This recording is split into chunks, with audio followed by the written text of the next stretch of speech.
ஹாய்ங்க. ரொம்ப நாளுக்கு அப்புறமா இப்போ தஞ்சாவூர் மீண்டும் சந்திச்சிருக்கோங்க. அது எப்படின்னா ஒரு வருஷம் இருக்குங்க. அங்கே இது வந்து இங்கே வந்து ஏற்கனவே பௌர்ணமிக்காக ஒரு 3 கோயிலுக்கு போயிருந்தோம். அந்த டைம் வந்திருந்தோம். அதுக்கப்புறம் வரவே முடியல. இந்த டைம் வர்ற வாய்ப்பு கிடச்சிச்சுங்க. அதே போல் எங்கள் வீட்டுக்காரங்களும் இங்கே தான் அவங்களுக்கு உடைய வேலை இருந்துச்சு. அதனால் தஞ்சாவூர்கிட்ட வேலை இருக்குங்கவும் கோயிலுக்கு போகலாமான்னு கேட்டால் வான்னு சொல்லிட்டாங்க.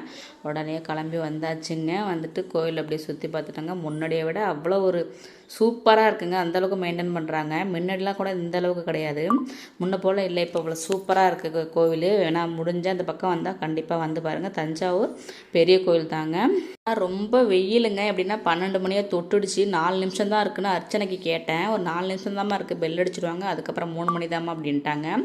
சரி பரவாயில்ல, பஞ்சமி இன்றைக்கி விளக்காது போட்டுடலாம் அப்படின்ட்டு விளக்கு வாங்கிட்டு போயிட்டு நெய் விளக்கு 6 விளக்கு பஞ்சமிக்கு வாராகிக்கு போட்டாச்சுங்க. போட்டு அப்படியே எதுக்க ஆஞ்சநேயர் இருந்தார், அவருக்கும் ஒரு நெய் விளக்கு போட்டு அப்படியே கோயிலை சுற்றி பார்க்க வந்துட்டாங்க.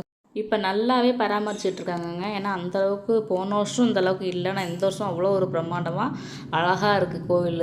நீங்கள் வந்தால் கண்டிப்பாக வந்துட்டு போங்கங்க தஞ்சாவூர் பெரிய கோயிலுக்கு. அதுக்கப்புறம் பையன் பசிக்குதுன்னா அப்படி அங்கேயே ஒரு மரம், சின்ன மரம், கொஞ்சமாக நிழல்.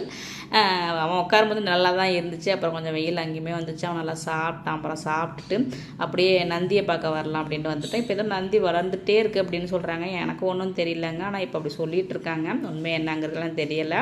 அப்புறம் பூங்கா போகலான்ட்டு அப்படியே கிளம்பிட்டாங்க. கிளம்பிட்டு வரும்போது எல்லோரும் பூ வாங்கி கொடுப்பாங்க. எங்கள் வீட்டுக்காரர் வீட்டுக்கு போகும்போது எனக்கு பூ வாங்கி கொடுத்தாருங்க. அதுதான் இதில் ஹைலைட்டேன்னா பார்த்துக்கோங்களேன். ஓகே ஃப்ரெண்ட்ஸ், பூங்கா கிளம்பியாச்சு.